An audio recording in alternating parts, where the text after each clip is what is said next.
I love taking public transportation at airports. I also love using Google Maps to help me get from point to point. But sometimes it feels like Google has a secret agenda to convince me that being on the road is better than riding in a train. That's crazy, right? Well, let me share with you Google's misguided guidance for getting from downtown Denver to the airport, and you can decide for yourself. If you live in Denver or you've ever visited the area, then you're familiar with Denver Airport's iconic mountain tent terminal, taking inspiration from the nearby Rockies. The airport opened in 1995, but a rail line wasn't completed until 2016. The airport sits on the outskirts of Denver, about 25 miles from downtown. That's pretty far. So does that mean driving is the fastest way to get there? That depends on who you're asking. Let's start by asking Google Maps.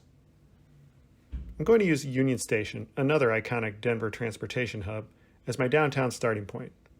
Seriously, this is a beautiful building, and I wish all U.S. rail stations looked like this. But I digress. Choosing Union Station as our starting point is definitely an advantage to the public transportation side of the coin, because the train stops right there. But it's a pretty central location, and it's close to the highway as well, so that's what we're going to use. Punching in Denver Airport as our destination, you can see that it gives us an estimate of 38 minutes. But wait a minute, this is for 20 miles, and I just said the total distance is 25. Huh, look at that. Somehow Google thinks there's a kind of teleportation option once you're a few miles out. Let's fix that. There, that's more accurate. 24 miles and 45 minutes.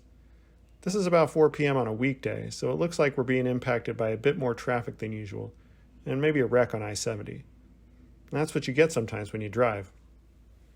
How about the train? An hour and 8 minutes?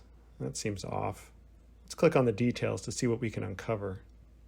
The train runs every 15 minutes for most of the day, so it can't be a long wait to board. No, the wait's short, and the train covers the 7 stops in 37 minutes. Oh, it's because I moved the destination.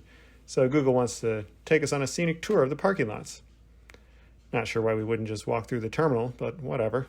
We can fix that. Maybe. Google still thinks we want to take a 15-minute stroll on some of the terminal exit ramps. Why? I have no idea. The irony here is that the transition from the A-line train into the terminal is actually one of the easiest you'll find anywhere. You walk to the end of the platform, ride up one long escalator, and step into the terminal. If you've already checked in, you step right into the security line. It couldn't be easier. So now that we're comparing apples to apples, and with some traffic on I-70, the train is faster by about 10 minutes. Maybe sometimes a car will be a couple minutes faster, but the train is going to be way more consistent. Now I will note that the train to the airport is rather expensive as public transportation goes, clocking in at $10.50. Compare that to $2.50 for my Chicago Midway video a couple months ago. Still, an Uber or Lyft is going to be $50 or more here, and parking at the airport definitely isn't free. Regardless of what Google Maps says, if you're in downtown Denver and you need to get to the airport, the A-line train is simply your best option.